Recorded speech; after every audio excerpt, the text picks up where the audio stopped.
Good morning students. Today from the history chapter, The Making of a Global World, our topic is the Indian entrepreneurs. Big plantation owners who were growing food and other crops for the world market could borrow money from banks and moneylenders. Two well-known bankers were Shikharapuri Shroff and Nattukottai Chettiars. They had their own money and borrowed it from European banks.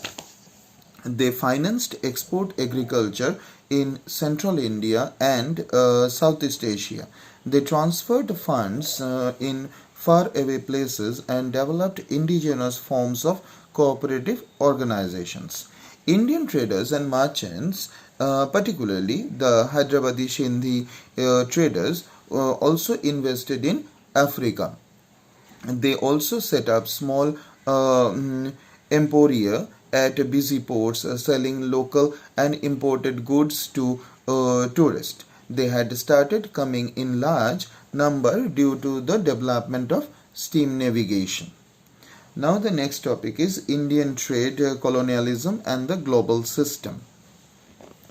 India dominated the world trade in textiles. She produced the finest quality of textile which were high demand in the international market.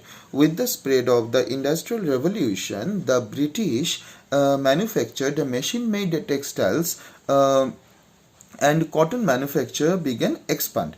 The industrialists pressurized their government to restrict this cotton trade and protect the local industries. Heavy import duties were imposed on cloth into Britain. Consequently, Indian cotton trade in Britain began to decline.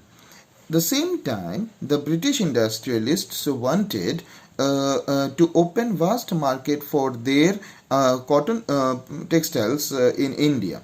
The Indian textiles that time faced a heavy competition from the British goods and consequently it began to decline.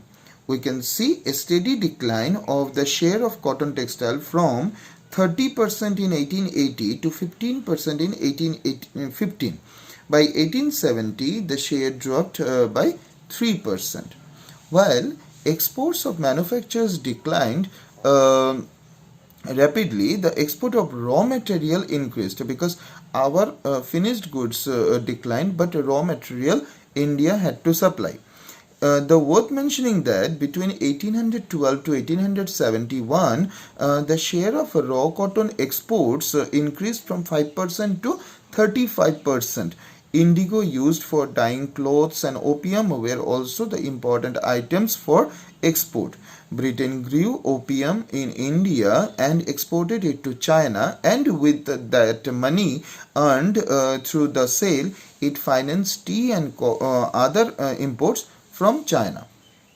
In the 19th century, the value of British imports was much higher than the value of the food grain and raw material exported from India.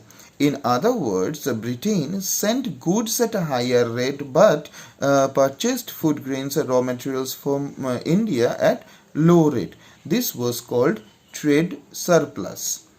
British had a trade surplus with India, and this surplus money they used in buying goods from other countries. This is how a multilateral settlement system works. By helping Britain to balance its deficit, India played a crucial role in the 19th century world economy. Now I am saying what is the importance of trade surplus.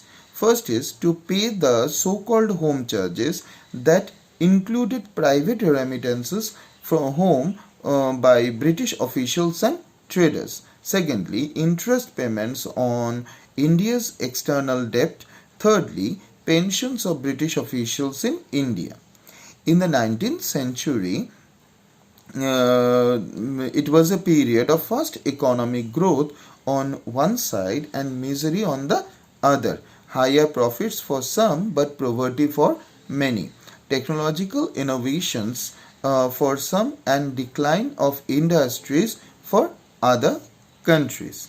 Thank you for today. next topic we are going to discuss about the economy between the world wars.